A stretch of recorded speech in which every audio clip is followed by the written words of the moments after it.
the kidney? The kidney is an excretory organ in the body, which is for metabolism. Tuberculosis affects many organs in the body, but the common ones it usually affects is the lungs. Epilepsy is a neurological problem. Okay. It is an injury in the brain which causes someone to begin to convulse, to go into fits. It is curable, but the cure is a long-term thing. If you eat well and avoid those risk factors that will make your immunity to be down, then the risk of contracting tuberculosis will be reduced. If you're healthy, then you're wealthy.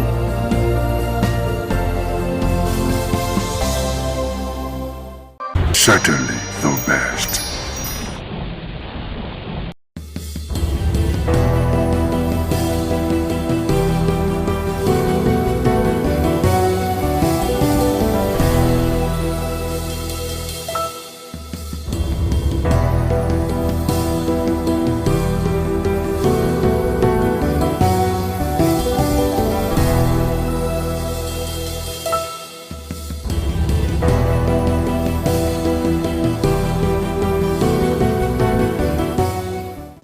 Welcome to Viewpoint on ITV. I am Caroline Okonji, and today let's talk about self-defense and the extent with which one can actually go to defend himself or herself, and also look at some laws that support self-defense, making reference to the case of a Nigerian farmer, Sunday Jackson, who overpowered and killed a Fulani herdsman in self-defense, and also he has been sentenced to death by hanging.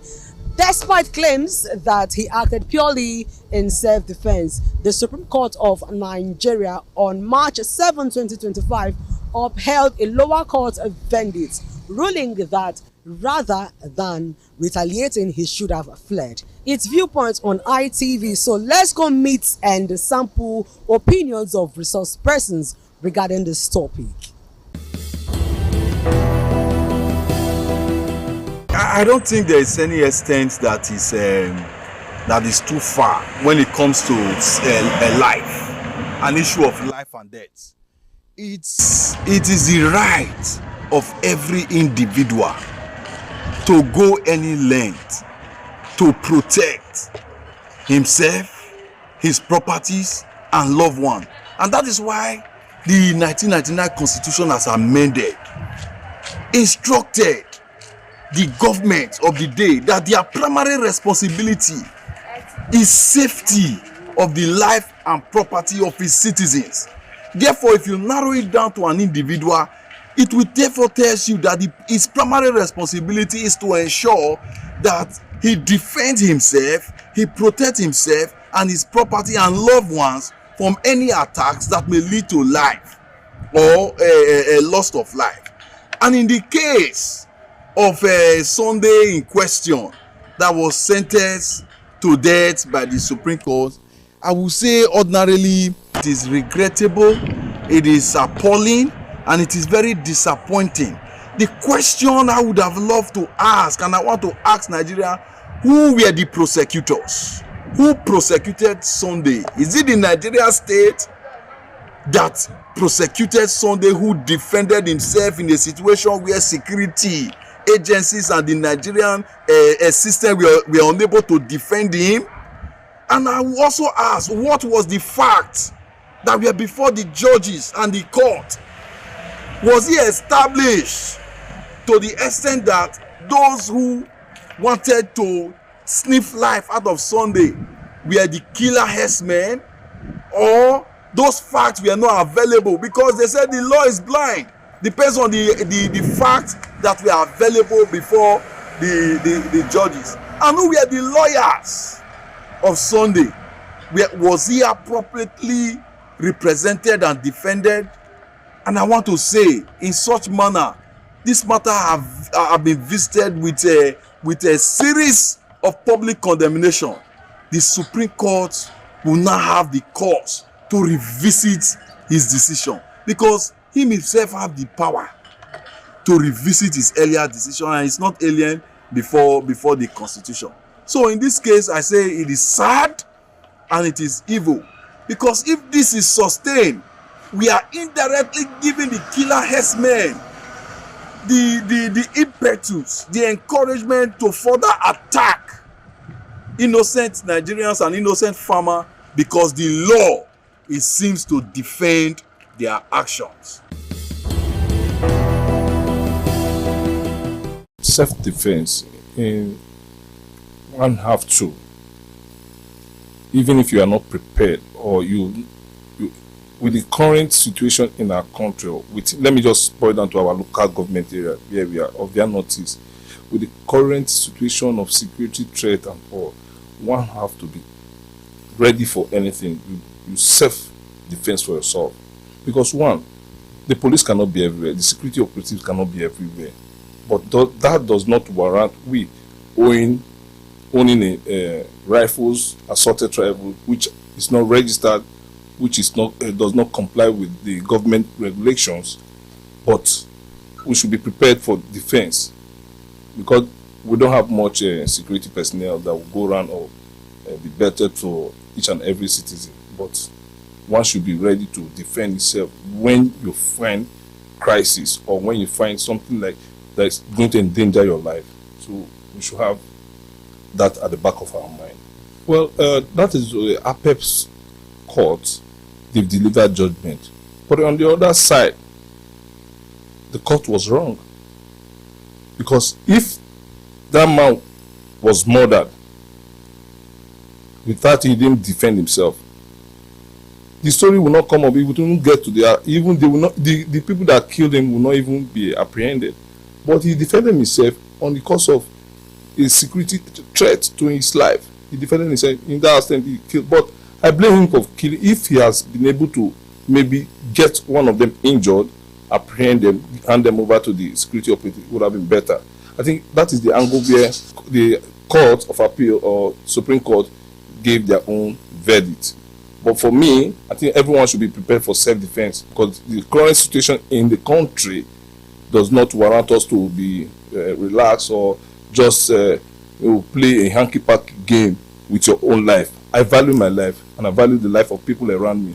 With the current situation of these headers, is getting alarming, and government cannot do it all alone. We should also be prepared, because somebody coming to kill you is prepared to do shit. So you should be prepared to defend yourself.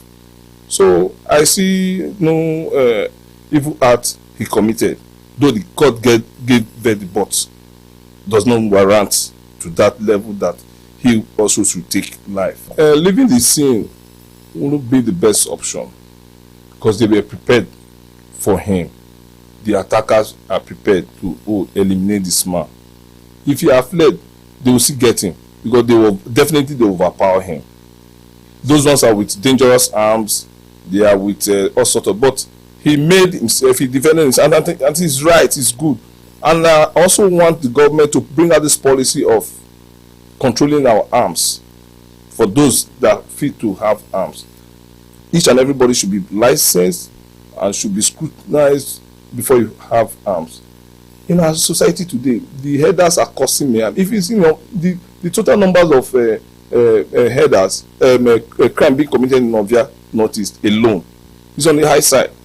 It's on the global page. So one should be prepared to defend himself. It's not when it happened they will start. Oh, had I known, had it been, we would have defended. A whole community was rendered homeless because of headers. It has happened years ago, and it's still happening. So our government, we self should be prepared to defend ourselves. That's my own opinion. The case of Sunday Jackson is a very, very sad one. One has tried to see if maybe it was being misrepresented or misreported, but as tried as much as one has, it seems to be that is what the Supreme Court said is what was reported. The man has been sentenced to death. Very unfortunate. The mere mention of the word that he was sentenced to death, convicted and sentenced to death, to me, it sets Nigeria back more than 50 years in our jurisprudence. The reason I say so is very clear. Section 33 of the Constitution of Nigeria. And the Constitution of Nigeria is the ground norm. Any law that is inconsistent with the Constitution, by that level of inconsistency, is null and void, invalid, and must be set aside. So if any law falls short of what the constitution provides for, that law should go. Now, Section 33 of the constitution says every person has a right to life, and no one shall be deprived intentionally of his life, save in execution of the sentence of a court in respect of a criminal offence of which he has been found guilty in Nigeria. Section 33(2), I think that is 33, yes, 33(1) I read now. 33(2) says a person shall not be regarded as having been deprived of his life in contravention of this section if he dies as a result of the use to such extent and in such circumstances as permissible under the law or as necessary. Then 2A says for the defense of any person from unlawful violence or for the defense of property. Now that is very clear. You have a right to defend your person. You have a right to defend your person. You have a right to defend any other person apart from yourself, any other person that is within your precinct of protection. You can defend yourself, you can defend your wife, your children, persons that are anybody who is in danger in your precinct, within your presence. You have a right to defend that person. You also have a right to defend your property. That being the case, if we are to interpret it as it states clearly there, you can defend yourself, defend the persons around you, and defend your property. A person who was farming in his own land, in his own farm, in his own land, he was there sitting in his doing his business privately. He didn't go to attack anybody. He was doing his legitimate business, and suddenly he was attacked from nowhere by another person who left home with the sole intention to go and do harm. That other person, the herdsman who came to attack Sunday Jackson, left home with the intention to go and do harm.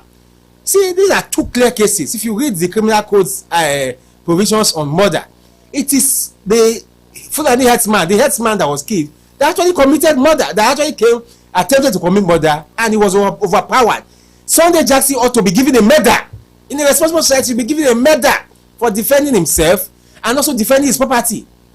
The reasoning of the Supreme Court is that so far as Sunday Jackson had been able to overpower his attacker, the herdsman, he ought to have run away. Our people must learn that in this life, there are things that are born with you. You have certain rights that are born with you. If you are sure that you are within your rights and you have not committed any offense, and somebody just came to attack you, is attacking you, you have done all that you needed to do to avoid the attack, but he's attacking you on your own property.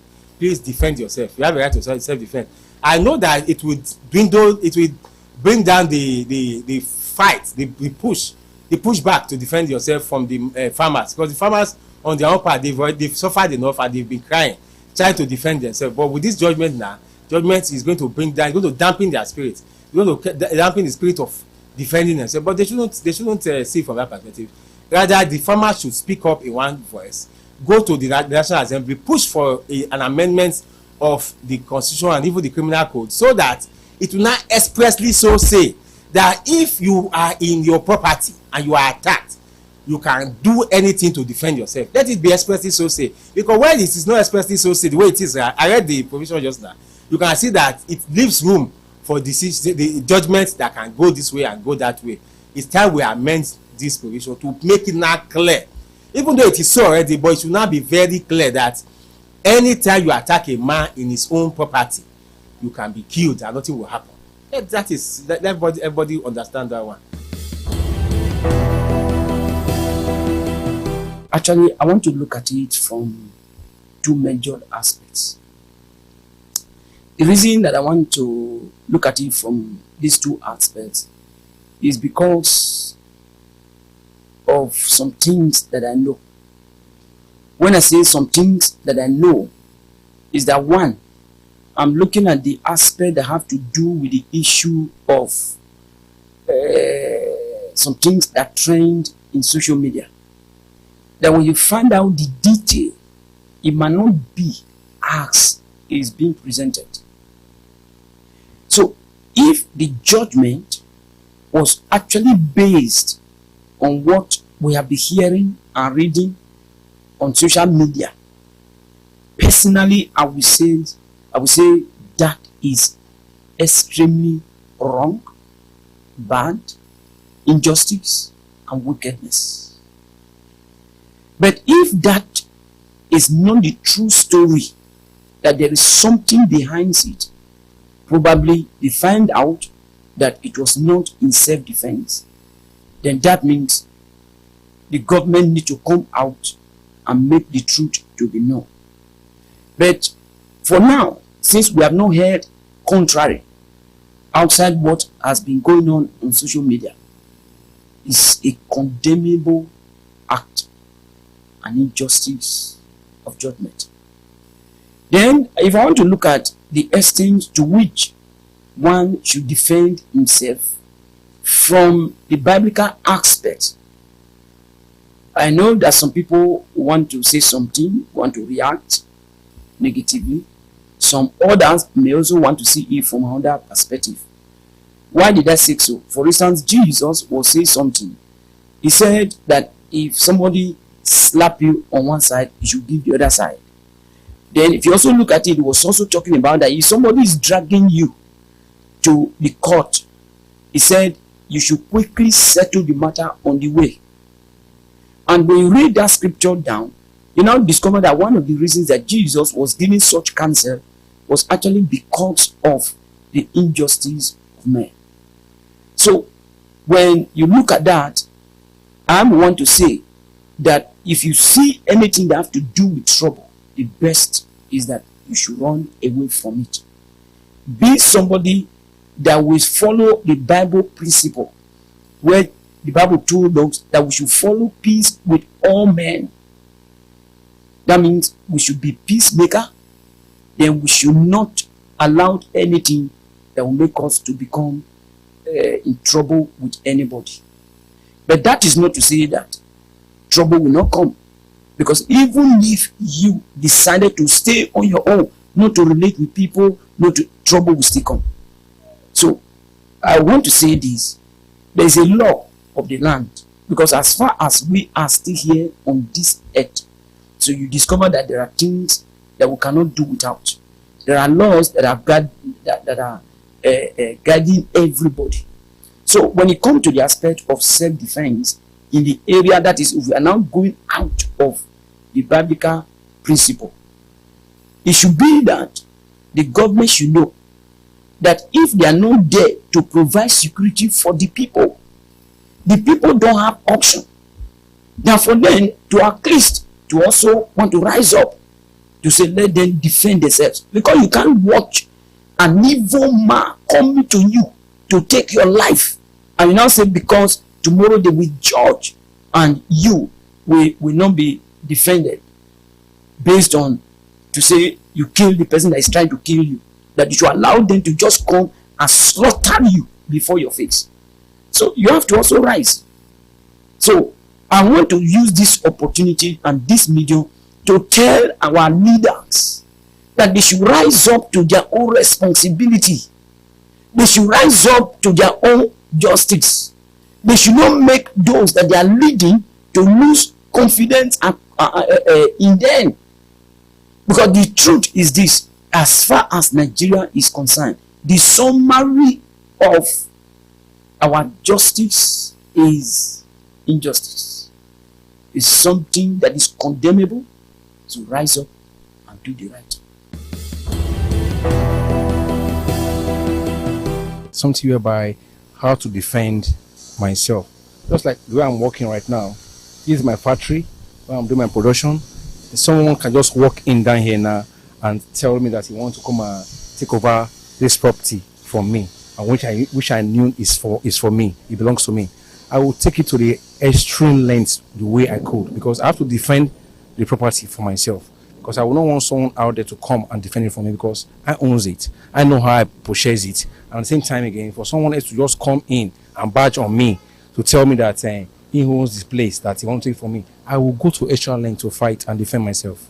If I can defend myself and take a weapon from him, I will not hit him. I can only paralyze him. I won't kill him. I will paralyze him and I will call the police to pick him up. In English, they have a word called defend. And for somebody that I didn't know, to barge into my personal life, just for him to come and show me, even for any form of intimidation, to go as to something that will affect life, I can go as far as to defend myself. First of all, first defense for my own self, for you not to take my life.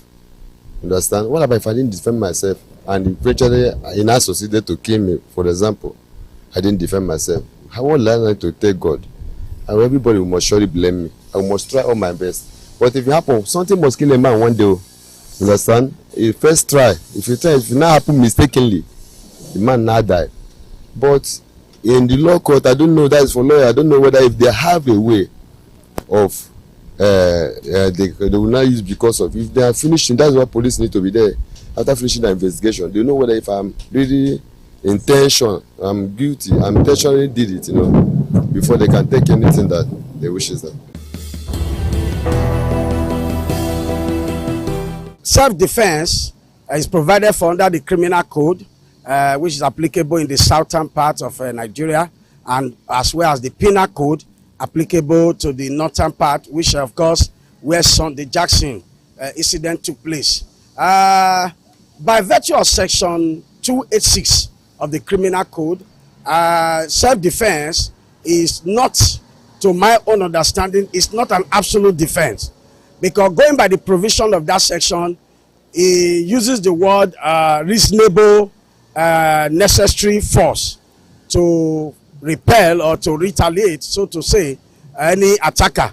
And of course, we all know that what is reasonable and necessary at that particular point may not be to the ordinary reasoning of an ordinary man. And we are looking at the Supreme Court here. Their judgment, they have their own reasoning why they come to the conclusion that he should have fled after disarming his attacker. But the question that is begging for an answer is this: when your life is at stake and someone has come to you to kill you and you are able to disarm him, I think in my own little legal knowledge, if you can disarm him and the weapon with which he attack you, you use it against him, I think that should be regarded as self-defense. But still, I think Supreme Court may have their own reasoning. They are the apex court, and they have their own reasoning why they come to that conclusion. Like I said earlier, self-defense is not an absolute defense in law, because if you look at the defense of property, it's different from the defense of one's body. And in the defense of property, it will be said that until the attacker is within your premises, before you can actually say he has come to attack. Self-defense, to my own best understanding, is not an absolute defense in law. Going by that provision that you have to use reasonably necessary force. A semi-war between the Christian and the Muslims, and that's the gospel truth. If Jackson was one Alaji Usman Dafodo or one Malam so and so, they won't say this. They will tell you self-defense. Okay, you brought animals into somebody's farm to destroy crops, and the person was trying to, like, okay, please stop this, your cattle or animal, whatever, from destroying my crops. Then you attack the person. Self-defense. The person trying to save himself took the knife from you, and you could see the mark all over him. Fought back, and in the process, the other person lost his life, and the Supreme Court was quick to pass judgment. They will not be so quick to pass judgment when it comes to politics, when it comes to what you call it, election. And all that. So I think it's one-way ticket. The Christian Union, Christian CAN, PFM should wake up to their responsibility. They should stop fighting themselves. This is a clear motion for believers to think about. Stop fighting yourself and focus on better things. If the Muslim nation can just pass this judgment, just like that, then I think this is Nigeria. Nigeria is not a Muslim country or a Christian country. It's for everybody. Whether you're Muslim, whether you're Christian, whether you're non-believer, whatever you're serving, that Nigeria is for everybody. And so the law shouldn't favor one side. So the favorism is going to one side. You can see an Hausa man. Sorry, I'm not trying to be partial here. Selling dagger, knife. Then nothing. When the police, in fact, they won't even arrest him on the street. But you and I, if we walk by the street, there is a knife in our car. The policeman will ask, what are you doing with this knife? When you get to the station, you will explain. But there was some man where they sell them for street, we carry dagger, carry knife. They hawk them. Nobody harass them. So that's Nigeria that we are. We're going to be wrapping it up on Viewpoint on ITV by letting you know that in any situation you find yourselves, and if you must defend yourself, you should be ready to do it in accordance with the law. Don't take laws into your hands, and don't do it in a way that you will end up in trouble. I am Caroline Okonji. Bye for now.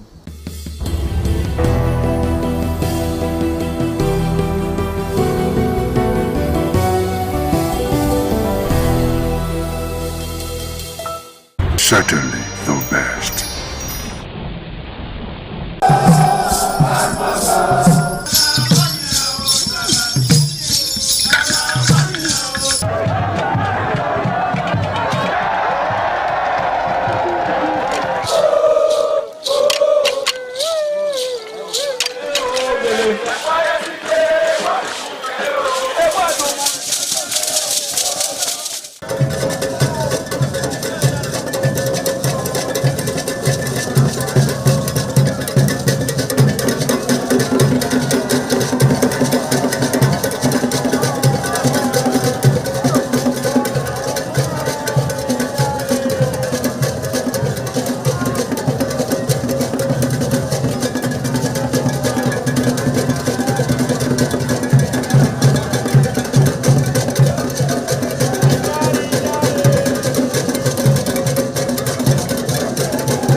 òde aṣáájú ẹ̀ ọbẹ̀ ẹ̀dọ́pẹ̀ ẹ̀.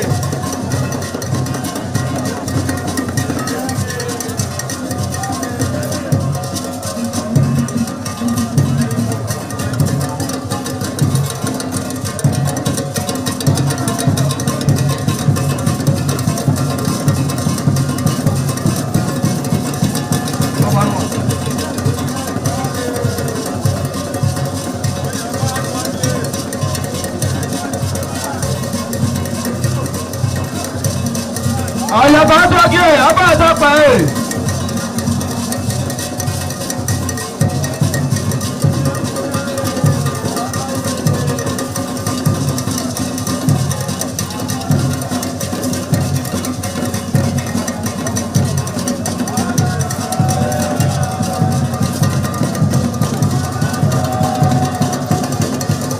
Àdàyè àtọ́jú ẹ̀ ọbẹ̀ ẹ̀dọ́pẹ̀ ẹ̀.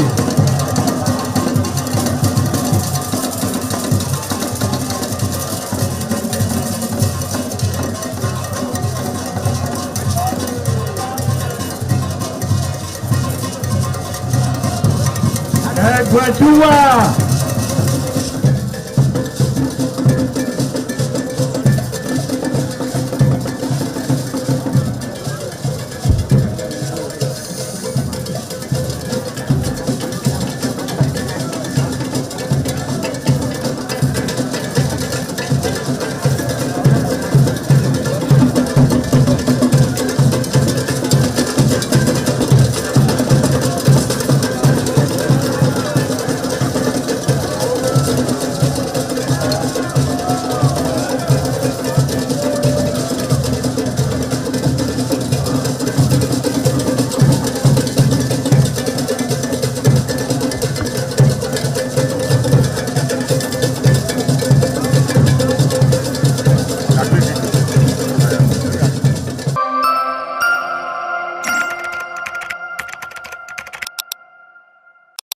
Certainly the best.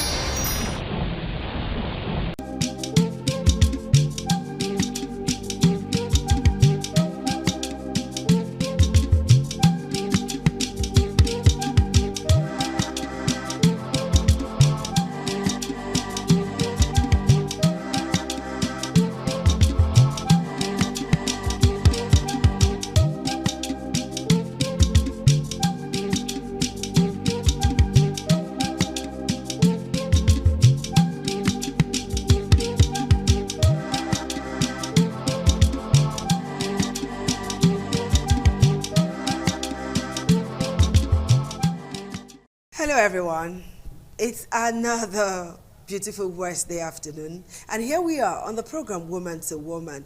I'm Adesiwa Osawagie. You can call me Ade Baby if you like, but I am Adesiwa Osawagie.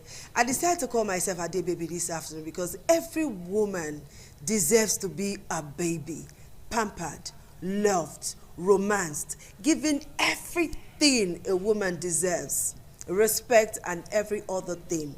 All right? That is what a woman wants, and that is what a woman should get from a man. Not boss at every given time.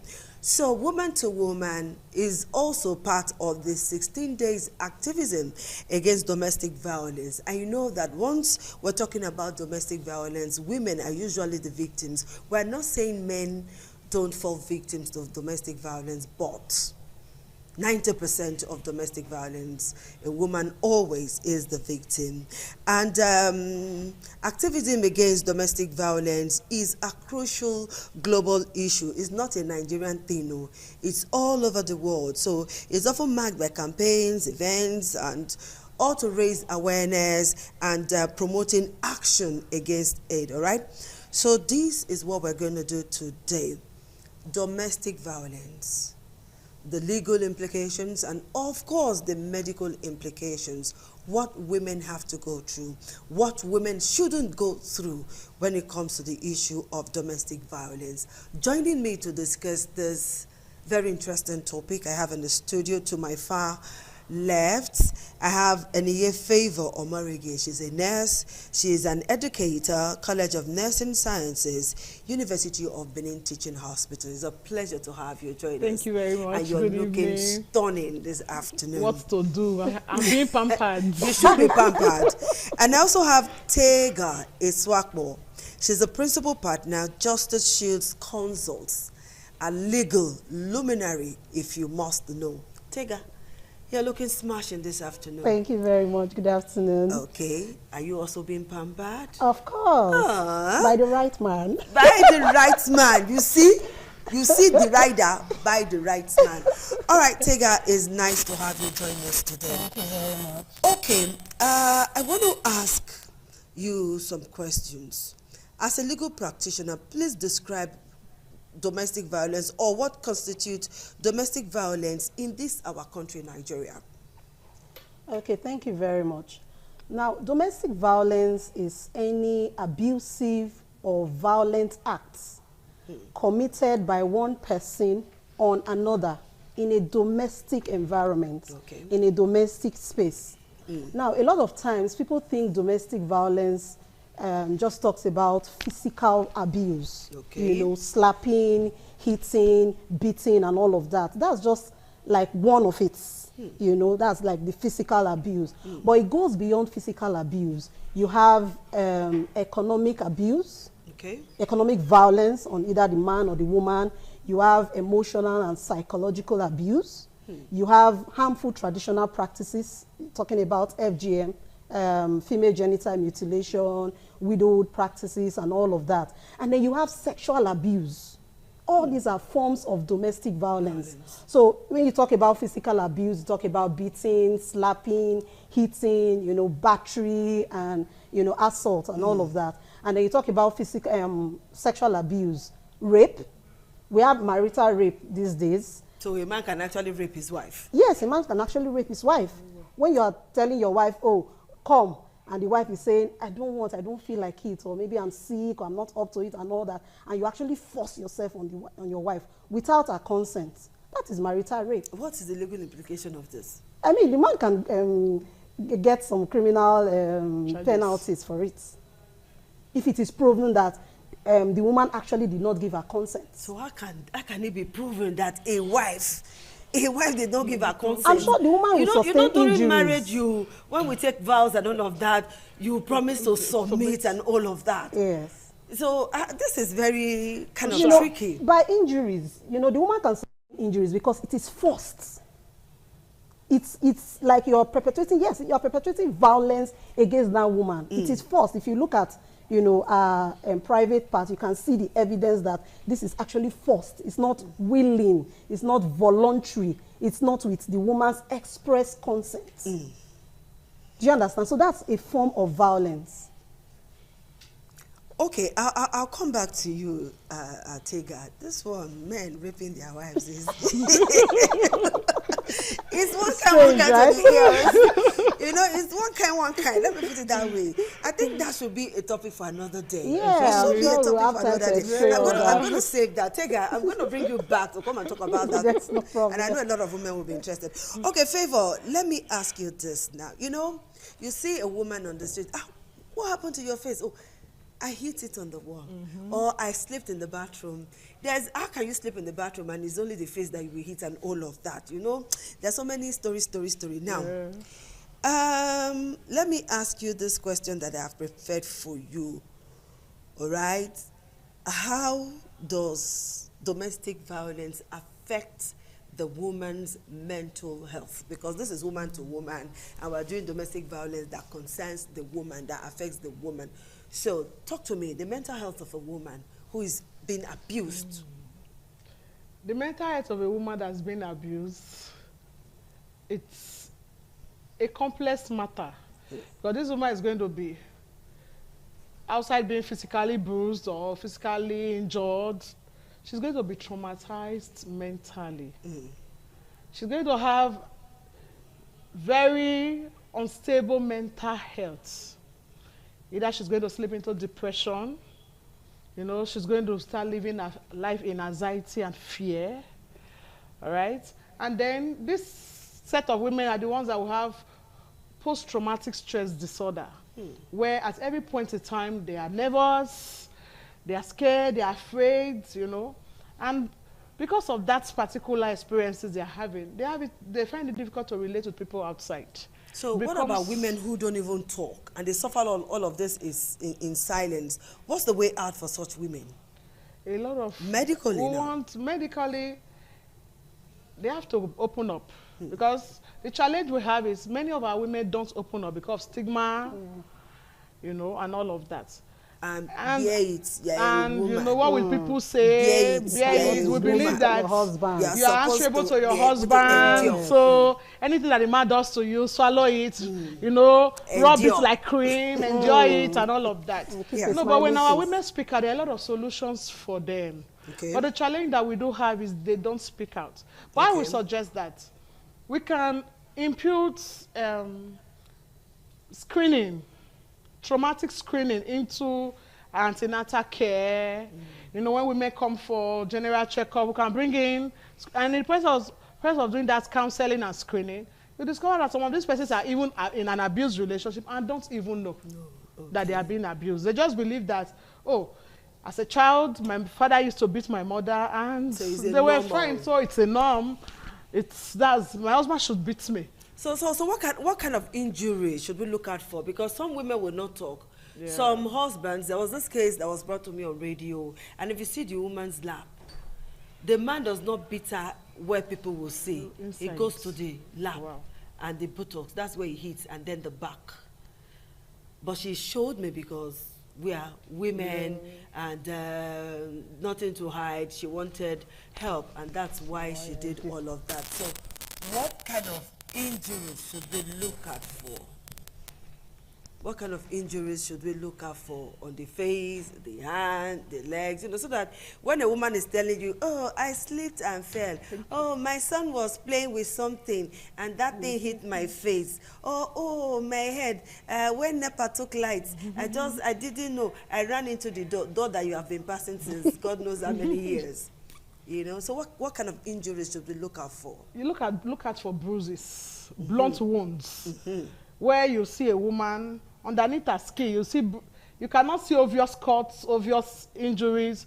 But it's discovered that she's looking puffy, skin is looking. There's something we call erythematosis, where there's blood underneath her skin. Why? Because the man has beaten her so much that she's bleeding underneath her skin, and then, you know, look out for those kind of injuries. Look out for injuries in our, at her back, you know, laps, where she usually will cover. Then her face, her neck region. Look out for broken bones too, fracture. Because some of these women carry the fracture, and they just say, yeah, no, I just slipped in the bathroom. And then look out for a black eye. But these women carry black eyes, you know, missing tooth. Their tooth will be missing. They'll just say, I fell in the bathroom, and they'll come to the dental clinic. Sir, I had an accident and my tooth and all of that. Meanwhile, it was better battle. Meanwhile, it was original beating. No, original war in the home.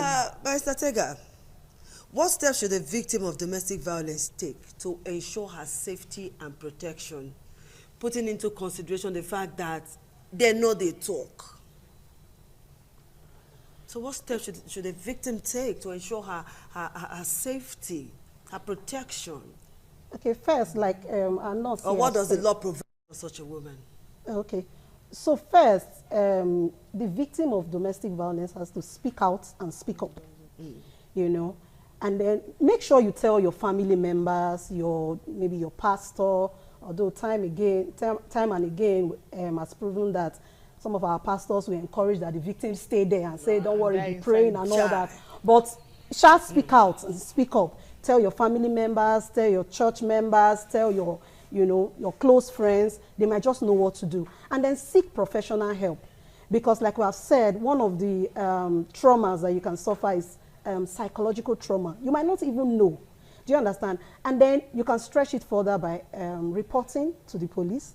At every of our divisions, we have family units where you can go and report. You can walk into the police station. In the police station. Ask for family units. Family units. You can Women, I hope you're listening. If you're a victim of domestic violence, enter a police station. The police is your friend. Ask for the family unit. Yes. Okay. They are very well trained these days. The family unit, you go there, you explain yourself, you make your statement, and then they will take it up. You can also approach any of these NGOs. We have a lot of NGOs scattered all over the places doing the same thing. Okay. You know, we have FIDA, International Federation of Women Lawyers. Okay. We do our services free of charge. Pro bono, yes, free pro of bono. charge. You don't have to pay any money. Okay. We also have the Human Rights Committee in the NBA. Okay. You know, they also do pro bono services. In the Ministry of Justice, we have citizens' rights. Okay. So you can walk into the Ministry of Justice on the 3rd floor. So you have mentioned 4 now. Yes. Okay. You know, we also have the SAC Center. I think that is somewhere around Benin Motel Plaza, behind Benin Motel Plaza. Okay. SAC Center means Sexual Assault Center. Sexual Assault Center. Yes, Okay. where you can go there, lay your claim. It's a one-stop shop for anything concerning domestic violence. So you have doctors there, you have counselors there, you have the lawyers there, you know, just different decks. So you go from one desk to the other, and they do it pro bono. So a woman should not suffer in silence. No. Because you know that there are some families that will encourage the woman to stay, Stay back. bear it. Your children are there. Yeah. You want another woman to come and knock your enjoy. children's head. You know, they will sermonize. They will tell you, it is not in our family for you to divorce. And divorce or nobody has ever separate. divorced in our Yeah, family. it's All a of taboo. that is the hair. That's the word, it's a taboo. All of that will be heaped on the woman. And in the long run, the woman may not be able to talk. All right, we'll take a very short break now. When we come back, we'll ask more questions, and then we'll wrap it up woman to woman. But be rest assured that there is help. There are places you can go to seek help. All right, let's not allow this 16 days of activism go in vain. If you are a victim, Biko, open your mouth and talk. That same mouth you use in gossiping, use it to talk. We'll take a short break and we'll be right back.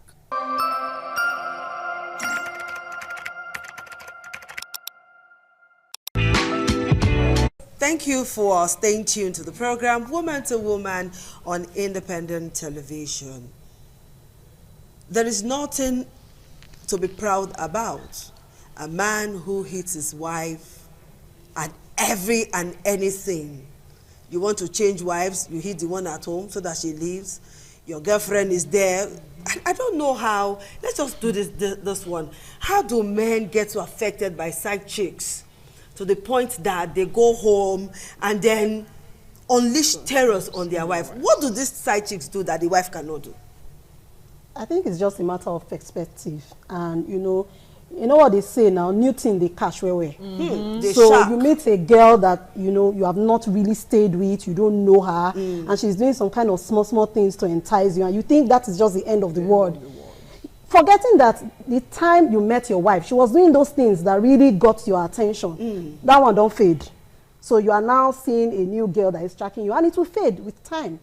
If you notice, they go from one to the other, and they keep telling you, oh, she just she has become a bad girl. All of a sudden, do you understand? I think it's just that new thing they catch. Why? Because sometimes I just sit there and say, why is the one at home not usually enough? Why? Why is the one at home not usually It's enough? lack of self-discipline. Yes, it's lack of self-discipline. And then when you go and come back, you say, nah, devil, I sorry. And then when they see Pepe outside, they come back home and start begging. I'm sorry, my darling wife. None of that. Okay, Favour, let me ask you this question. Now, you know that accessing healthcare services ordinarily is a difficult thing for women. Yeah. A woman would rather buy clothes and all of that than seeking help. So, how does domestic violence impact a victim's ability to access healthcare, and what barriers do they face in accessing this healthcare? One of the ways that domestic violence affects victims' ability to access healthcare is the fact that they have restrictions from their perpetrators. Okay. You see that their spouse that beats them up will block their access to accessing healthcare because they don't want them to expose them. All right? I'm listening. And then another way that it affects them is, again, shame and embarrassment, stigma. They don't want people to know that, so they keep to themselves that they are being beaten and battered by their spouses. And then, there are no special, in most health facilities. There are no special designated areas, just like she was saying about the legal units where they have areas that cater for domestic violence. We don't really have those areas in quotes for it's a special place where people that have that concern go. In as much as we're looking at reproductive health, in medical field, we have what we call reproductive health. And domestic violence has to fall under, or intimate partner violence also falls under reproductive health, violence, and all of that. But then, we don't have it like, oh, this unit is for domestic violated women. So do you sometimes suggest there's a that limitation. something like that should? I think so. I think, special unit they should like have that. a special unit where women can come and they are confident enough. And then healthcare personnel should be trained. They should not be judgmental. Because another challenge is when you go to the hospital and you're like, when you eventually manages to open up and say, it's my husband that beat me, say, Unamas, not so much. That's true. That woman automatically goes back into a shell and she's not ready to open up again. All right? That's so I very think sad. healthcare personnel should also be trained specially to handle domestically violated personalities. That's a huge one. We'll see how we can push that. Okay, Tega, time is not our friend anymore. So what advice would you give to someone who is experiencing domestic violence, and where can they turn to for help? I know you mentioned some. Can you just re-emphasize the places they should go to and just give them advice? Just advice that you will give to someone. I'm your client now, and no, not be Misha. Somebody is your client, and that person is being battered and beaten. And another thing, most women think, no matter how educated that woman is, they think that approaching a lawyer is one huge thing. Lawyers are your friends. They are approachable, and then they think about the finance, and then they think about so many things, and all of that and all of that and all of that. So what advice would you give to anyone, somebody, a beautiful, good woman out there who is experiencing domestic violence, and where can they turn to for help?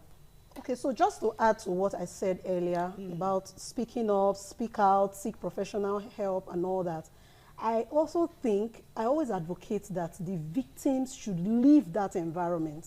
Okay. Because if you die, you will just lose out. Exactly. Living an environment is quite difficult. Where would that victim go to? It is. Okay, we have a lot of NGOs that provide shelter for domestic violence victims. Okay. We have shelters all over. One is, I think even the Women Affairs, they have shelter now. Okay. We have Pathfinders Justice Initiative. Okay, I know about that. Yes. So we have shelters. If you approach FIDA, we can refer you to the shelter. Do you understand? So it's just a matter of identifying the NGOs, that deal with cases like this, and then they'll be able to refer you if they do not have a shelter. Okay. Yeah, so there is hope for victims. Yes, there is. There is. But it's also left for the victims to be resolute, to be able to pursue their abusers. Because we have had a lot of cases where we take up this kind of issue, and at the end of the day, the woman or the man will just come and say, please, I beg, and then we don't say it go be like this. Family, a case in issue is this woman that the husband cut off, shot her hand, and the hand was eventually amputated. Yes, we took up that matter. NGOs all over took up that matter. At a point, she came and she went to court and wrote an affidavit saying she's withdrawing the matter. She doesn't want to prosecute the husband again, and he's a devil work. So you begin to ask yourself, what if she has died in the process? Do you understand? So how can they deal with family pressure? Family pressure is another thing. Imagine a woman whose hand was amputated, husband's misbehavior with her, or is that misbehavior or outright wickedness?